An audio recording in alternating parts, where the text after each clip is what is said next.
Welcome to the Honest Hippie Podcast, we're the podcast for health professionals and the wider community. Look to explore diversity in health, ask some hard questions, and have some honest conversations. My name is Archie. I'm an EP on Sydney's All the Beaches. Joining me as always is allied health business owner Andrew. Hi. Hi. Smooth. Very That unsure. was smooth. Yeah, it's my first time. I'm reading a script. I haven't read it before. That's how you know that AI is not doing this for us. Yeah, exactly. This isn't just like a clipped start that we then put on the front of every podcast with the same music, even though that would be like a million times easier than me having to like edit the start onto it every time, which I do. Oh, look at that. I know. The work that goes into this thing. Oh, you should see the GarageBand skills I've got. I know like 3 things on it. Wow. That is 3 more things than me. So I'm 3. impressed. Well, you know, one day we'll get like a Adobe Premiere or something like that. Jeez. And we'll start putting like video clips up on Instagram. Actually, there's a question for people. How do you film a podcast? Because we don't know. We don't know. But we also don't want to do it on Zoom because, I don't know, it's easier to have a beer in person together. I feel like that's good quality podcasting. But I don't know how to film it. Like, obviously, it's either record on Zoom. That's easy. But we want to do it without doing that. Let us know. Let us know. Please. 'Cause I know nothing. Anyway, we got a beer. We have a beer. I finally went off the beaten track and stopped going to that one bottle shop that only has got like a selection of 4 beers. Between your house and the clinic. I was coming from a different clinic today, so that helped. And so, yes, there's this one was the most pink of the beers that... I'll say. This is the Colossal Brewing Hextra Terrestrial Hazy Extra Pale Ale. Jesus Christ, that's a mouthful, isn't it? Hextra Terrestrial Hazy Extra Pale Ale. It's a lot of words. So is it an XPA? Is it a hazy pale? Or is it a hazy XPA? I guess it's a hazy XPA. Okay, well, good for them. What do you think? It's not bad. It's not bad. Yeah. Actually, it's quite nice. I've enjoyed it. Nice. Yeah. It's not... With all of those words, it can often be like heavy and complicated and very hoppy, and that is not. So... No, it actually goes down okay. There's like a crazy looking pineapple half humanoid with 6 arms on the front. I don't know what the fuck that... Oh, it's an alien. Extraterrestrial. But it's a tropical alien. But I wouldn't say it tastes particularly tropical to me. No. Just tastes like a beer. Just tastes like a pale ale. Yeah, it does. Which I don't is mind fine. that. Very happy with that. We have a topic, Andrew. What's our topic? We do have a topic. There was a webinar done by a physiotherapist, guy called Nick Schuster, who runs Ultimate Physio. And he ran a public... So he runs his own clinic. He has a kind of consulting business called Ultimate Physio. And which is, I suppose, geared more towards, business owners trying to do business things. Is it? Yes. Okay. I believe so. And he ran a webinar more for team members, which was the title, I'm going to butcher, but it's something like, how do you earn 150K as a physio working in private practice? Yeah, that's the gist. Kind of clickbaity, but not clickbaity. Well, it kind of described what it was. Really. Yeah. It was an hour of that, answering that question. Yeah. And so we thought we'd have a conversation about that. Yeah. And how that works in EP world. Yeah. Such like kind of review our thoughts on his points and whether we agree, whether we think there's other ways to do it. What were your initial impressions? Or do you want to know mine first? You go. I thought it was really good. It was dry. There definitely wasn't any beating around the bush or sugarcoating to it. But when you've got a webinar and the topic is how to make 150K as a physio, I feel like the people who are watching that are not looking for bush beating and sugarcoating. So he didn't give it. And I thought he did a great job at being who I believe he is and just giving like direct, honest advice and telling people exactly what they need to hear. And I think for the most part, I thought all of the advice made a lot of sense. So what about you before I go into I agree entirely with that. I think there was a lot of good. He set a lot of good context as to how it's possible for that to happen. And then I think he did a really good job of what would be a practitioner's input into that, what's a business's practitioner input into that, and didn't just lay all of the how-to on one party there. It was very much kind of a shared responsibility of how that could happen. So I think the people that attended that would have gotten some very practical things that they could do and some probably personal accountability / responsibility on what they could do to work towards that. Yeah. From he talked about a couple of things from a business point of view, as in making that viable to make a certain amount of money and what your employment kind of structure has to be in order for that to happen. Did that line up with how you see it in allied health businesses that aren't necessarily just private practice physio? So basically talking it, in order to do this, you really have to be in a base plus commission model for it to work sustainably. Oh, look, I mean, 100%, right? Like in any private practice, in any allied health business, you're very rarely going to see base salaries, anywhere near that sort of figure. And perhaps is a good also point that the 150K is 150 including super and things like that, right? Sure. So it's not 150 in your bank right, account. 135. 135 plus super. But yes. Oh, sorry. Super's what, 11, 12%? 12%. Oh, sorry about that. Thanks for that one. Do 0.5% better, please. Yeah. See like a third of a client. Yeah, cool. Gotcha. But yes, I think the model that he was leaning into quite a bit was that base plus commission kind of model, which I think is probably the most realistic way that this happens. And he was talking about how in the past there have been different most popular employment structures in private practice, and it's gone through, straight commission, straight base, and now kind of base plus commission is probably the most popular current one, would you say?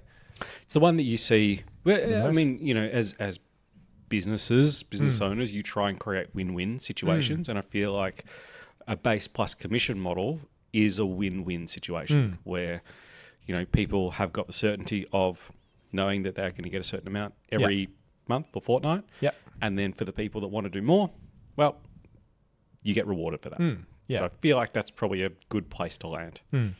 So just for people who aren't fully aware of how this works as a structure, someone might have a salary of 70K or 75K.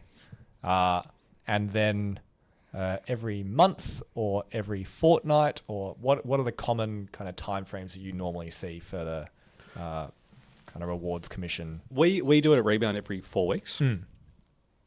I would say the most common would be every 4 weeks. The next common would be every quarter. Okay. So every 3 months it's calculated. Which we used to do, and then we moved to every 4 weeks. Yep. Which I think is better. Well, we actually did that from a cash flow perspective. Right. But when we were doing rewards every 3 months, it was a fucking there's a kick in Big the hit. old stomach. Yeah.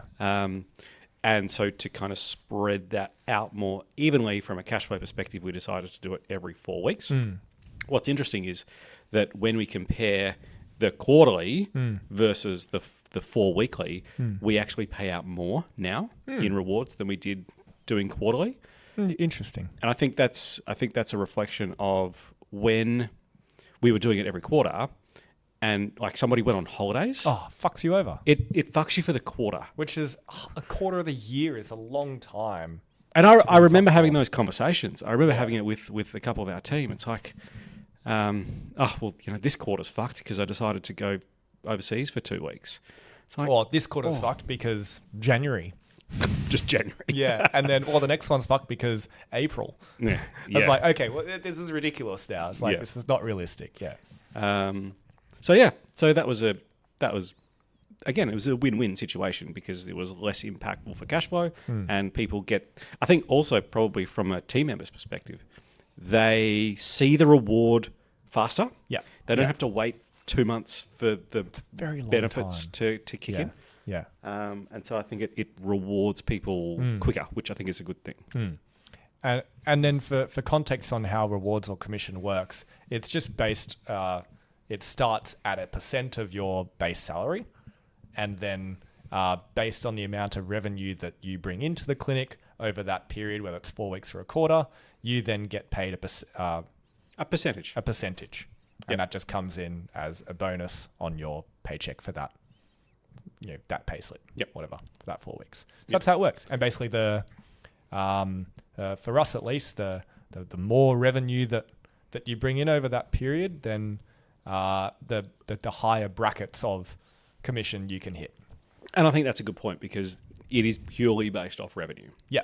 It is not based on how many clients I saw or what my utilization was or anything like that. It is just straight dollars. Yeah. Calculation. Which is something that Nick, in The Ultimate Physio, we shall refer to him as, addressed quite early. It's like, this is everything you do, if you are to be a 150k physio, has to be based around meeting these revenue targets. And I'm going to give you 20 ways you can do that kind of thing. Yep. Within that, he started with a phrase which I was like, oh, that's interesting. And I had to think about it for a while as to whether I liked it or didn't like it. And I think you have to apply it to your context. And the phrase was, you have to be running your own little business inside the business. I was like, interesting. What were your gut reactions to that?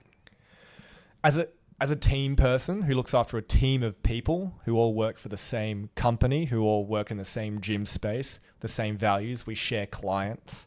I didn't love that because I think that for me, that takes away from what people might bring to the team and the team culture, which when I look at it from a very long-term view, I think helps in terms of people's satisfaction and enjoyment at work.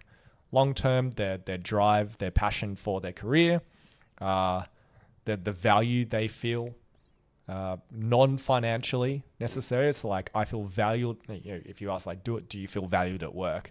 I feel like we'd have a high-level answer to that.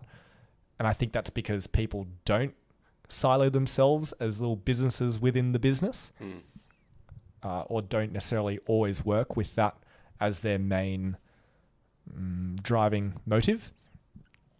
Yet I understand that from a revenue and hitting a higher income point of view, there has to be a level of that mindset in terms of at least understanding that the decisions that you make and the stuff that you do impacts your income.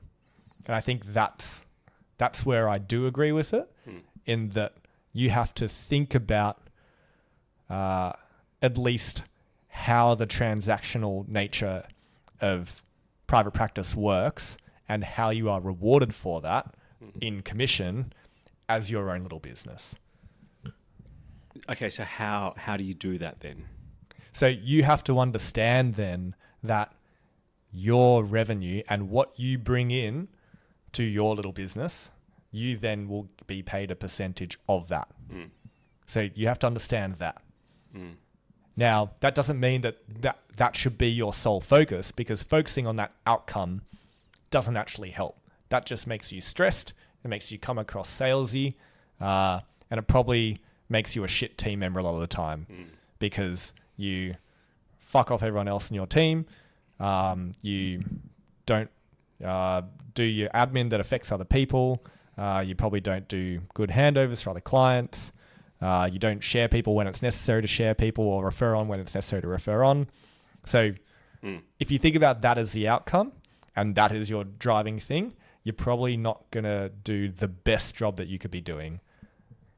So in your mind then, how do you do both of those things?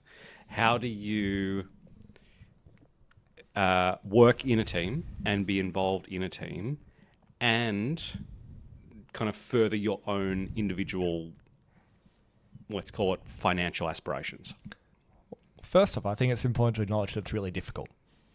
And this is not an easy job. And no one should get into healthcare, private practice healthcare, expecting it to be easy. Because I would say objectively, it is not an easy job to be incredibly financially successful with.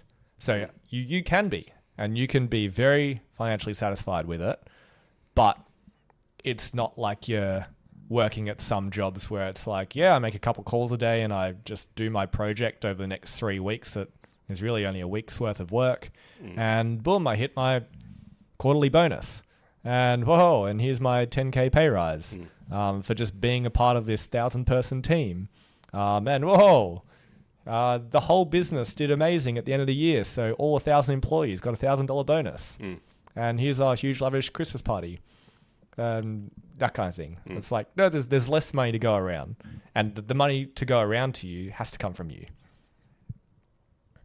Oh, so I think that matters. Yep. There. So you have to understand that, like, it's not easy, but it's very, very doable if you do some specific things really, really well. I don't want to go into the dirt of that just yet, because that would be an easy place to go. Are there any cons to this? Look, we've read books on motivation and books on team culture and books on fucking everything to do with team, business, all that stuff. Some of them talk about having financial motivators like this as not necessarily additive to team culture and team retention and team happiness and career progression and that sort of thing. Some of them talk about that there are other better motivators. Some of them talk about how it's important to be very honest and open about money and financials and how it works and that sort of thing. So I see it both ways.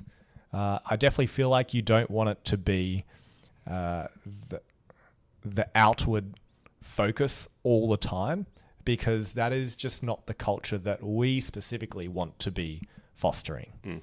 Now, it's not to say that you shouldn't do that as a clinic or as a health practitioner, because it can be very successful and it probably does push people really, really well, and you probably attract the right practitioners to work in your clinic who like having that as like written up on the whiteboard. Here are the targets for this quarter or for this month. Who's leading in the new clients? Who's leading in the revenue generated? Some people would probably fucking froth that. It's not really our team necessarily. Slash, I'd say in those businesses, you'd probably find it really hard to find the right people.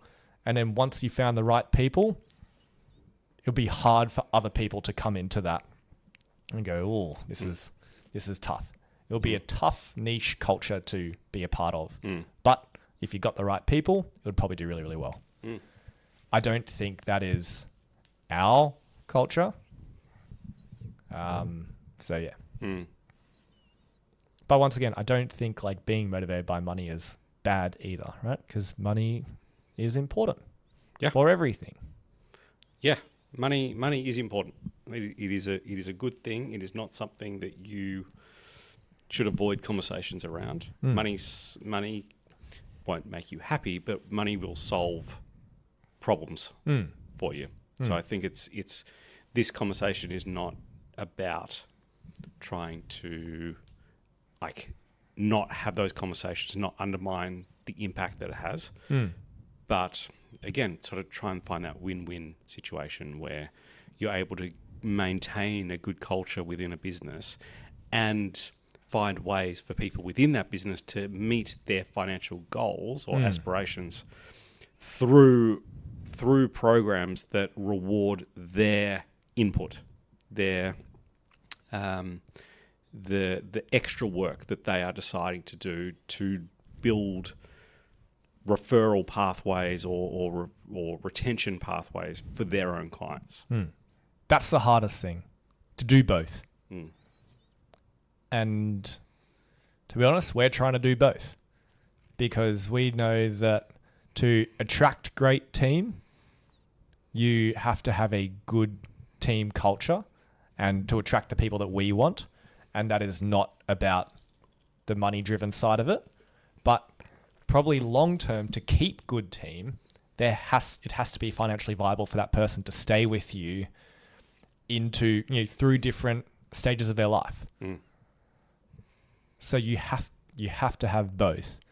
Well, we want to have both because of the high achieving people and the type of people that we love to bring into our team, and then keeping those people because they're so important to our team.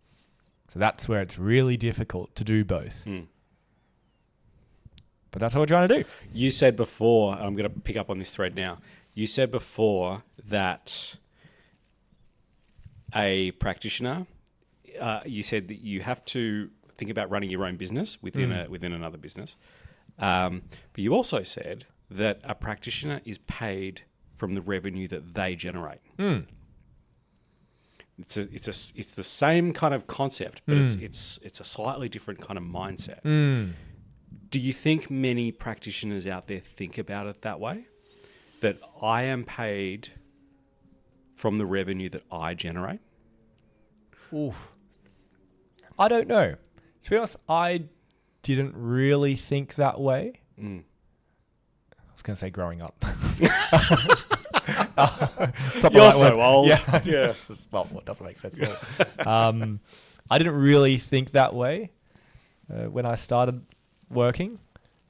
But I don't think I think some people might, some people wouldn't. I think that's just kind of some different people's understanding of how businesses work. And, that is helpful. I know some people, like no one likes being quiet. No one likes being quiet. So that sucks. I imagine you'd probably feel like that more in a really small business than you would in a big business. When you come into a big business and you see 30 other people around you and you go, oh, wow, cool, great, awesome. Look at all these other not you say this, but look at all these other revenue generators. Look at them all. Look at all these. Yeah. Looking at people's ones and zeros, but in a very small business, if it's just you, if it was just us and you were the owner and you hired me, I'd probably feel a lot more pressure to go, my job is probably on the line if I'm not busy. Whereas I can't imagine in a bigger business, you necessarily feel that same pressure as if it was just two people. So what do you then think about that statement that you are paid from the revenue that you generate? Do you think that is an empowering place, or do you think that is I suppose that the answer to that might change depending on the stage or the level that people are kind of at, and the transparency around the numbers that exist within a business can help people understand that. I think that's really difficult. As a pure practitioner, it's probably helpful to think that way in terms of maybe if you're a financially motivated person, or like you notice that you perform better with clients, and just in terms of managing busy schedules and stuff, you do better when you have that financial motivator in the back of your mind. If that helps you, then yes, I'd say it's a helpful thing to think about. If you find that just makes you stressed and nervous and puts too much pressure, that you then start being weird around clients and weird around your team, and you start being a bit of like a golem around people. It's like being, protective and like scarcity mindset kind of thing around number of clients and this kind of stuff, and no, that one's mine. Then I'd say that it's probably unhelpful for you. So it probably depends. How do you react under financial motivators? I find it doesn't really help me very much to think of it that way. Just personally, that's not what I'm motivated by. I find I work better in busy situations and with lots of things when I'm just kind of in the flow and I'm just being very present with every single person in front of me and not thinking about the bigger picture behind the scenes.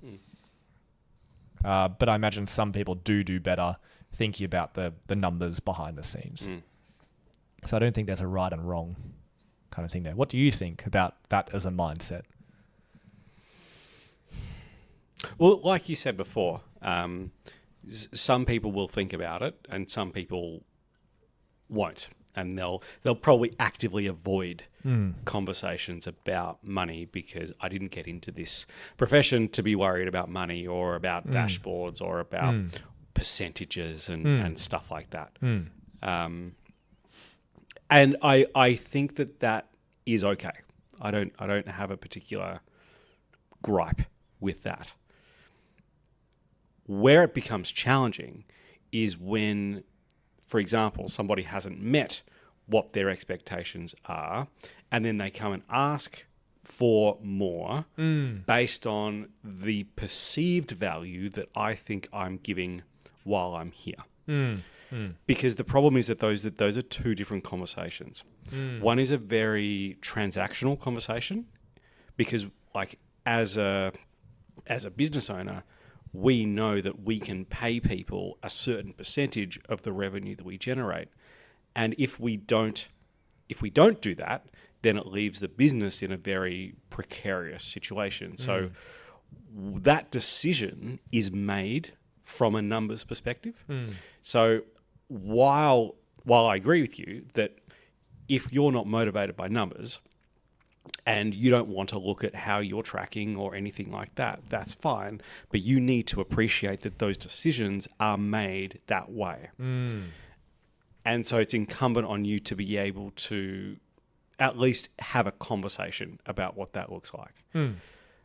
For people that are driven, well, then that's kind of it's easier to have that conversation because numbers are, it's not taken like a personal affront. It's not like my self-worth or the value that I give to my clients is tied into the revenue that I generate. People can kind of distance themselves from that I can generate a certain amount and that's not a direct reflection of who I am as a person. Or I can earn lots of money and that's also not a reflection of who I am as a person because I know that when I'm in the session with people, my undivided attention is on them and the result of doing that for 30 hours a week is that my diary is full and I am substantially rewarded for that. Yes. Yeah. Okay. I agree it makes sense from discussing pay review and pay rises for base salary wise that you need to understand that your revenue matters for your salary. Yes. Absolutely. And That's an understanding of like your performance matters. Correct. And so again, just to say that point again, like you don't have to sit there and look at your numbers every day or every week to work that out. You could have a conversation once a quarter about, am I on track? Am I doing the things? Great. Okay, away I go. But that concept that you are paid from the revenue that you generate in the context of being a high income earner individual in a practice, it plays into it more and more. Because if you are financially driven and you say, okay, I want to earn X amount of dollars, then you also need to know that in order to be able to earn that X amount of dollars, you have to generate a certain amount of dollars. Because those two things are not independent of one another. They are entirely tied. And as a business owner, that's a great conversation to have with people. And I think Nick did really well in driving this point home a few times during his presentation, where he said that if you don't have, or if you haven't had these conversations before, or if these things don't exist in the business that you're working in right now, don't quit. Go and have a conversation with someone. Yeah. He drove that point home a few times, which I think was really, really well done. That we're trying to figure this shit out too. Well, all you have to do is look back 5 years and go, did this exist here? No, it did not. So, like, look back in any business and go, did this exist? It's like, no, nothing existed when they started. It was literally nothing. There was an idea. There was nothing. It was just a little idea. But things can change because you discuss things and you work things out and you talk to mentors and you talk to team and you brought more and more things in. And there are processes and there are policies and things are built. So there's no reason why the business you're in can't do that. And I think we've made that point a few times. Yes. Perhaps not in the context of earning lots of money, but certainly in the context of professional development or career progression, all that sort of stuff. Like the outcome here is don't quit just because you don't have these things right now. Yeah. Is to just go and start a conversation and be like, hey, like I heard this thing. Can we do this? Can we have a chat about what this I really looks like it here, but I'd like this to exist. Yeah. Is that a possibility in the future? I think that's a very good thing to have a conversation And about. if they say no, okay. There's your reason. Great. Correct. Find somewhere that does have it. Yes. Cool. Okay, there you go. Commission-based salary. Base plus commission. Yay, very good. Understand revenue. Very good.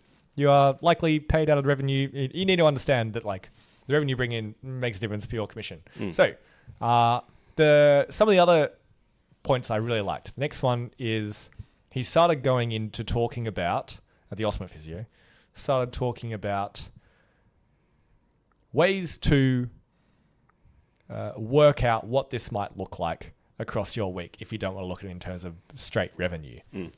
He looked at us like, okay, potentially we look at that revenue broken down into divided by your average consult price or your average rate per hour kind of thing that you charge, and then divide that by your week. What kind of thing? Or work out how many hours a week that is of that consult price, or how many consults, half-hour consults as a private practice physio, or whatever person you are, how many hours or how many appointments that is at that average consult price per week do you need to average to then get to that revenue point? Great. You've broken it down into something that makes sense for you to focus on.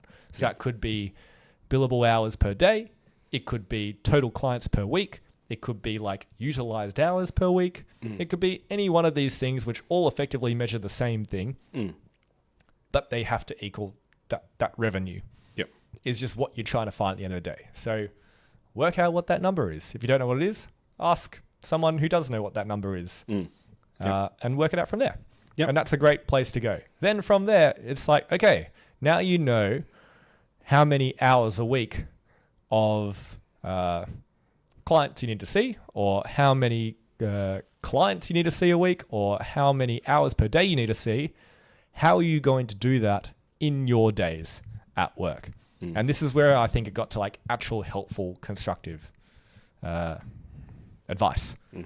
And the first two things I liked from it, I was like, yes, absolutely agree, sir, was every patient or every client has to have a treatment plan. We call them management plans. You can call them treatment plans. You can call them whatever you want. But every client has to have one of those, and that has to be laid out with them at the start of their treatment journey. Completely agree. If you don't know what that is basically you talking through a plan with your patient or your client in your first or your second session, depending on how your business works. And you talk about what the initial plan is going forward. That's going to be this many weeks, likely this many appointments, and here's how they're going to be structured, ideally. Would you like to do this? Yes? Great. Let's book these in. And then you have them booked, and then you have your sessions booked in. And that means you and the patient you're seeing are on the same page. Yeah. And then they have agreed to the treatment that you have recommended for them. Great. Very ethical, very nice, well done. Good health caring from you. Great job. That person knows what is expected of them. They know what to expect from you and how often they're expected to see you and what it's going to cost them. And what outcome they should have on what time frame. Perfect. Wonderful. Everyone's expectations are so clear. Wonderful. Management plan. Management plans. Do them. That's how clear it should be. Yep. Now, if you're in a kind of position where it's like, well, I can't plan out 3 months of someone's treatment because I don't know what it's going to look like. Okay, fine. Do a management plan for every 4 weeks. And have short-term milestones or goals that you should be hitting over that 4-week period each time. That should give you an idea if you're heading in the right direction or if you need to change tact and move to another direction. Yep. Awesome. But you got to have that conversation. Because if you're shooting the dark and you're booking sessions, week to week, and the client isn't aware of how long they're coming for or how long things are going to take or what they're even retesting to know if they're going the right direction, how can you expect them to keep coming to see you until they get better? Because you're going by luck. Management plans. Yeah, there you go. Listen to that one. What else? The next one was, anything to add on treatment plans? No, plans? Do them every day for every person. Okay. No excuses. Like, it's fucking simple. Yeah. Just do it. It's also a part of every form of healthcare. Like, and okay, so if you're not doing them, you are behind the 8 ball now. It should be a standard thing. It should be a standard thing. And in 80% of the clinics that I see, it's done. So if you're not doing them, you're behind now. This is now. The conversations that we're having now are like, well, what's the next version of this look like? And we've got a few different ideas that we're kind of trialing around what that is. But like, yeah, it should be just part of standard care now. The next thing was around how efficient can you be with your admin, note writing, reporting, this kind of stuff. And there are a couple tips in there. The first one being you should be writing notes during your consultation with the person. Yep. I don't think that's unreasonable to do as long as you are doing it correctly. Now, I think there are incorrect ways to do that compromise the client experience that I don't like.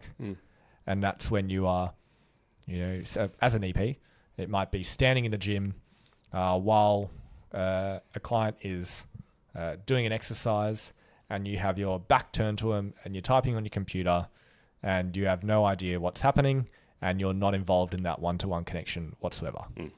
I think that is poor. Ways you can adapt that to still be involved and connected to that person in that session is you tell them what you're going to do. maybe you're kneeling on the ground watching them while they exercise and your laptop is on a 45-degree angle to them. And so you can see them and you've told them, I'm just going to note down what weight we're doing because this is really important. Are you okay to just count your reps for this set? Great. Awesome. Or while you're having a drink of water, I'm just going to write this stuff down really quickly. Yeah. Nice. Great. Way better than just them sitting there quietly looking at the wall while you face the other way and type, head down. Yeah. Not so nice. Looks like you're just kind of taking advantage of because it is their time. It is their time. They're paying for it. So. They're paying for it. Yeah. So it's going to feel like it's their time. So if you are not giving them the time of day and not showing them that this is actually valuable for them, they won't come back. Yeah. / it's just not good client experience. Yeah. And that's not going to help. Nope. So, yes, type notes in your session when it's appropriate, when it doesn't compromise client experience, and when you've set the expectation that that's something that you're going to do. And also, don't take the piss and type paragraphs. You don't need to. You don't need to. When are you ever going to read that paragraph again? No one will ever read that paragraph. Yeah.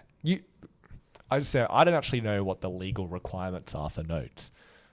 Okay, Andrew doesn't either. He's sheepish look. Have notes. Okay, yeah. Do things. Oh, look. No, that's facetious. You need to obviously document what you're doing. You need to do it in a way that could be read by somebody else. If somebody else was to step into that session, they could understand what you did last time. If there was reassessment, that you should document that. If there was any feedback on the previous session, you should document that. But beyond that, we don't need to be writing essays on what happened on their weekend. So the example that I think comes up the most common is, so you're seeing a work cover client and then your notes get subpoenaed because someone's unhappy. Insurance is unhappy or the claimant is unhappy. And they're like, oh, can we buy your notes basically from you? Yeah. It's like, sure. And then you look at it's like, I hope I have the right information in there. It's like, yeah, but as an EP or as a physio, the information they're looking for is, did they do treatment? Yeah. Did they turn up? Yes, they did. Did they do things that look like appropriate treatment for the injury that they were coming for? Yes. Great. Well done. Tick. Tick for the physical therapist. Correct. That's it. Yep.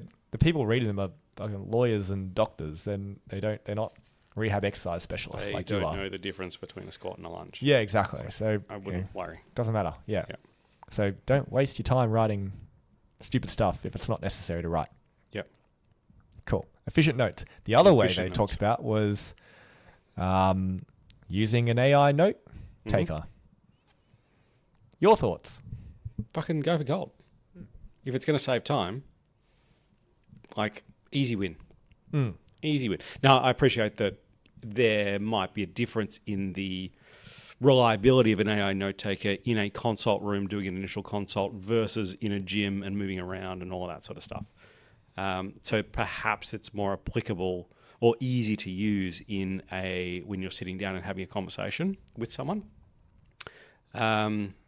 But like you talked about before, if you're on the gym floor and you're moving around, you can still be kind of chipping away at your notes as that session happens. So it's not like you have to do the whole thing or 10 notes at the end of the day if you're kind of chipping away at it. So I feel like probably from an EP perspective, it's more easy to use in an initial consult. But if it's going to save you, 3 to 5 minutes times by 10 clients a day, fucking do that. Yeah. Yeah. Even just thinking about it right now, and I've previously thought, yes, useful in initial consultations where it's mostly talking, not helpful in gym environment where I'm just writing exercises and that kind of stuff down. When I actually think about it, if I had a voice note AI taker kind of thing, and I could quickly click record on it and go 3 sets of 8 lunges at 2 times 5 kilo dumbbells and a seated lat pull down at level 10. Stop recording. That's faster than me writing that. Mm. So maybe it is faster. Maybe it is. Great. Slash, when I'm saying it to my client, I go, we're going to do 6 to 8 barbell deadlifts at 40 kilos, and then we're going to do our push-ups, and we're going to do max reps. Nice. Stop recording. Yeah. As I'm saying it to the client. Maybe that actually would be faster. Maybe. I don't know. Maybe I'll try it. Try that out. Try me in the gym this week. Maybe See I how it will. goes. Maybe I'll do it. Yeah. Who knows? But I think the point of just trying to find ways to make your work efficiently, particularly your admin work, particularly if you are literally back to back all day, it'd be much better to be able to have 90% of your notes started or drafted, if you're able to work through them in that fashion, rather than getting to the end of the day going, oh, who the fuck did I see at 7 o'clock this morning and what did we do? That would not be efficient. So I think the practitioners in this sort of capacity would be utilizing those sort of tools. Yeah. I think the most important thing from this efficiency discussion around admin and, God, if I have to see this many clients a day or do this many hours a week, where am I going to have fine for my admin? The worst thing you can do is assume that you are doing your admin the fastest way possible and going, well, I'm already doing everything as fast as I can. Well, I mean, because we're finding faster ways to do things. And if you are assuming that you have learnt the fastest way to do something without any input from other people, just by your own practice and without looking for faster ways to do it, I think you've missed the point. Because you wouldn't assume that you are the smartest person at anything without talking to another human or trying multiple ways. But I feel like we assume that we're all really good at doing admin really fast. When, what's our evidence of that? How have we actually compared that? What numbers are we comparing that to? Have we actually timed it? Yeah. No, probably no to all of those things. So probably just don't assume that you're already going as fast as you can go, because there's probably more efficient ways to do it. Like there are more efficient ways to do everything. Correct. Lovely. There you go. Those are probably my main takeaways from it. There were like 18 slides on it though. There were 18 points. Do you remember the other ones? I've got some of them down. Yeah. And I think you actually talked about a few of them in what you're saying. Oh, they were included? Yeah. Right. Okay. So the first one is that you have to get good outcomes for your clients. You said that before. That's important. Yes. You can't, if you are, and this is 2 points together now, right? So your clients have to get good outcomes, number one. The point 1B to that is that you also have to be an excellent practitioner. You can't be a cruise along, do the bare minimum, only do CPD points because I have to do them to get my fucking 20 points a year or whatever it is now. Like, you have to be excellent. The practitioners that are doing this, you see that they are excellent because they get good outcomes for their clients and people refer to them by name. Don't just go and see Rebound. Go and see Archie at Rebound because he's the fucking best at this thing. You have to have those connections. You have to prove that you can get exceptional outcomes for your clients. You have to be upskilling yourself constantly to be an excellent practitioner. So that you are the person in whatever it is that people refer to. Yeah. You can't just rely on the business, whatever size the business is, to provide you with referrals. Like, you have to generate them yourself, primarily by doing fucking great work. Yeah. You cannot like get around that fact. That is just firm. I think that's a really good point And there's a couple things I've gone back and forth on over time, and I've recently kind of reinitiated not wasting any moments in my consults in terms of education opportunities and learning for people. Because I go back and forth, and depending on the client, it's also important, but we might just talk shit. And talking shit can be great for a lot of people, because that's what they want to do while they're here. They want to talk shit, and they really enjoy that. And that's important for them. And that's the most valuable thing. But not assuming that that is the most important thing for all your clients. Going, it's like, this person might need half an hour of straight education and learning while we're doing stuff. That might be what's most valuable to this person. And so actually doing that. Actually taking advantage of that and practicing how you are talking to people. Not going with the immediate when someone is doing their first bit of exercise, like, so how's your weekend? Maybe it is, for that person, taking advantage of, what does this person need to learn today? What do I think this person needs to learn today based on where we were last week or last session, or where their gaps are and what they're trying to do and what their injury is, and how can I give them the best understanding of what's going on? So not assuming that people want one or the other is probably the best thing there. Yep. Nice. I'm flicking through my notes here now. You were talking about client care before, and you was talking about management plans and the intention of a management plan being to have a resource that a person can reference back to understand what is going on, how long is it likely to go on, what do I need to do about it, how are we going to work together to be able to get there.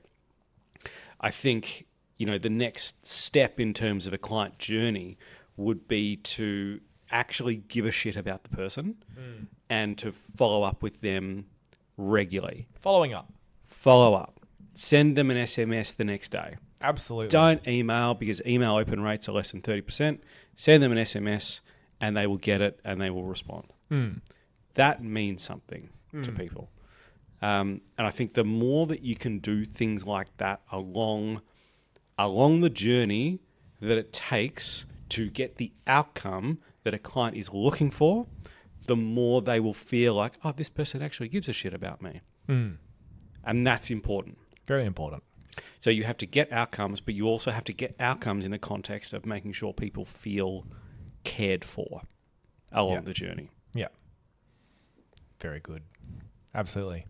And like every new client, for me, part of their management plan is Archie is going to message you tomorrow morning to check in on how you pulled up, because that's going to inform what we do over next week.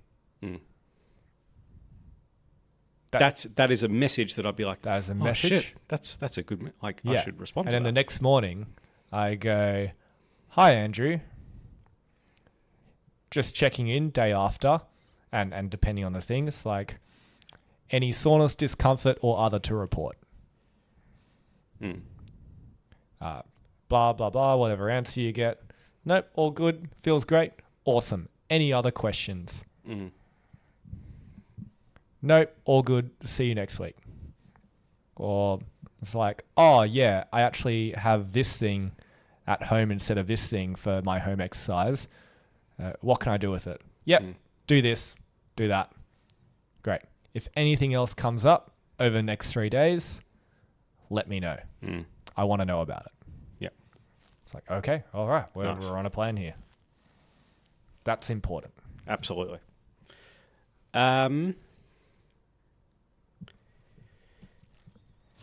This next comment is probably it's probably relevant to EPs, but it's definitely relevant to a physio, which is along the outcomes pathway, like actually getting the outcome that people want.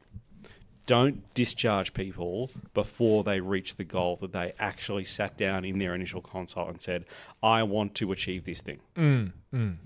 And perhaps for us, a more nuanced way to be able to do that is, and you said before about, setting small goals along the way. Don't just be like, in 12 months, I want to be here. It's like, well, what is our goal for the next 4 weeks? Is it something objective? Like, I want to increase my squatting by 10 kilos or reduce my pain level by 1 on a scale of 1 to 10. Or is it just turning up? Yeah. The goal is just to turn up twice a week. Depending on the person that you're working with, either of those things might be relevant. But if people don't achieve the goal that you set out, that is just as much your fault as it is theirs. Yeah. And I think these sort of practitioners, the ones that are not even the ones that are earning this amount of money, but the ones that are actually giving a shit about their clients, take a degree of ownership over that.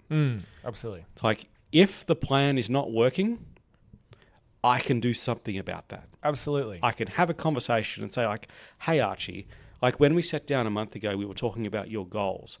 And I feel like we're kind of deviating away from them. Are you feeling that as well? Yeah, okay. So what do you think's working? And what do you think we need to adapt? Because I don't feel like we're on the path to help you achieve those goals. Fucking have that conversation. Yeah. Because the person knows. They know if they don't feel like they're working or they're actually seeing tangible benefit towards their... And someday they will just stop coming. Yeah, and you can tell by their response to questions and stuff, right? It's very, very easy to tell. So discharge when it is appropriate, but don't discharge early. Discharge when you achieve the goal. Yeah. And I feel like some people, and I say some people because I've done this before in the past, you reduce the symptom, say it's a pain mask kind of presentation. You reduce the symptom that they've initially presented with, and you go, great, we're done, awesome, amazing experience, high five, see you later. And you go, oh, nailed it. I've absolutely killed that, and I did it in like 3 weeks. It's like, okay, great. But have you really just reduced the symptom to the point where you've got them just back to the point where they were right before they got the symptom in the first place? So they were probably already at a point which probably wasn't ideal. And, that's not when people present to healthcare. They don't present to people when they're almost at the point where the body is telling you, okay, that's enough. Stop. Here's some pain. It's, the body was already on that kind of downward kind of trajectory towards something. Generally speaking, we're not talking traumatic injury. We're just talking about kind of like insidious onset, a lot of stuff that's come on, inflammation, overuse, all these kind of things, where people got into a point where some things they're potentially not doing in the way that's ideal for their body over a long period of time. They're just doing it. It's fine. Whatever. Continue. They're not seeing anyone. Then it gets to a point where it's like, okay, this symptom's too much to handle. That's when they present to you. That's when you see them. You see them there. You reduce that symptom. So you brought them up just out of the bottom, off the baseline, basically back to that cliff that they just walked off before they came and saw you. So you've just lifted the person out of the hole and just put them right back on the edge of the cliff again. And gone, all right, great. See you later. Don't walk backwards. Email me. You might fall backwards into the hole. No, you're good. Yep, just walk forwards. That's fine. Yeah. Watch out for that big gust of wind coming though. Where you really need to be getting people, and what they need to understand and what you understand, is you need to be getting people to the point where they are like not just symptom free, but also stronger and have more capacity after that, so that they don't just fall off that cliff again. And that might be another 2 weeks, might be another 4 weeks, might be another 6 weeks, might be another 8 weeks, might be another 3 months. But like, if you've gotten someone symptom free in 2 weeks and then you've discharged, you likely just put them back on the edge of the cliff again. And I think it's really important to have that conversation with them. You need to show them this graph. You need to show, You need to show them this graph. the graph. It's 100%. like they weren't at the top of health on the, if we're looking at an X and a Y axis, all right, everyone visualize with me. There's an X and a Y axis on the, which is the one that goes up? Why? That's a great start. This is good. On the Y axis, there is capacity, health, being healthiest human in the world. On the X axis, there is time. Cool. On the Y axis, they did not start with you. Or they start with you at the bottom. Okay. But where they started, by the time just before their injury, was not at the top of health. It was probably halfway down, no more than 75% definitely, probably even less than that a lot of the time. And then they've gone down a little decline into a cliff, and they've seen you at the bottom, because that's when people go, fuck, I need to pay someone to go and fix this for me because it's annoying me. Yeah. Okay, then you see them there. Where you've taken them to in the first, got them symptom free, is just back up to that 25 to 50 to 75% point. They're not the healthiest, biggest capacity kind of person there. Then, once they're symptom free, you've then got to do that longer, slower bit to get them stronger, build their capacity, educate them, help them implement healthy behaviors, all this stuff. That is then going to take longer to get them past that point where they fell off that cliff. Get them above that, so they're not just at the edge of the cliff about to fall off. Okay? Correct. Then once you do that, okay, that is an appropriate point to discharge someone. Then you have that conversation with that person. It's like, all right, now if you want to be completely independent and, really not need to see me unless you have a traumatic injury again, it's like, here are some healthy behaviors. Here are some things you could do. Here's how you do an independent exercise routine to keep you going long term. Not just keep you at the strength level that you're at, that we built you to, so you can stop doing and go back to work and be sedentary again. It's like, if you want to keep building further, then you've got to get past that stronger point to then get to the healthier point, which is probably even further. Not everyone has to do that, but some people might want to do that if they never really want to see you again or have to go through this same cycle again. But people need to know that this is a graph. And this is what these journeys look like. And they absolutely need to do that first acute bit to get them symptom free. But they really should be doing that next bit to get them off that cliff of injury or symptom stuff. Then you can have that conversation around, okay, what are you going to do from here? Yep. Love it. But don't stop. Don't think you've helped and you've done everything you need to in the vast majority of situations.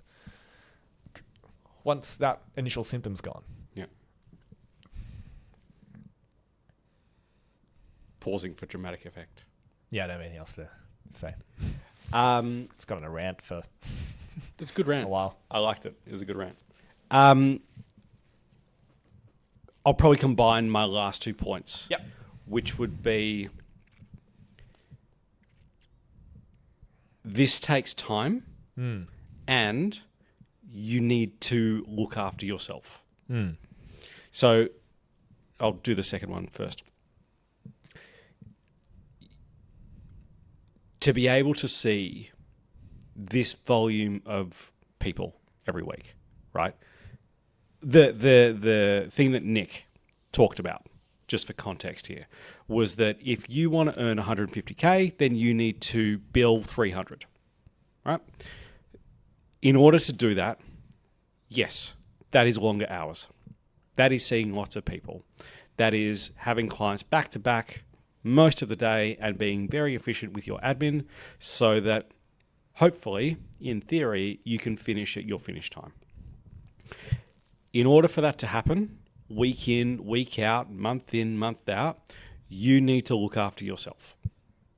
Because that is going to be difficult to sustain year on year for most people. Not for everyone, but for most people. So you need to book your holidays. You need to have your long weekends.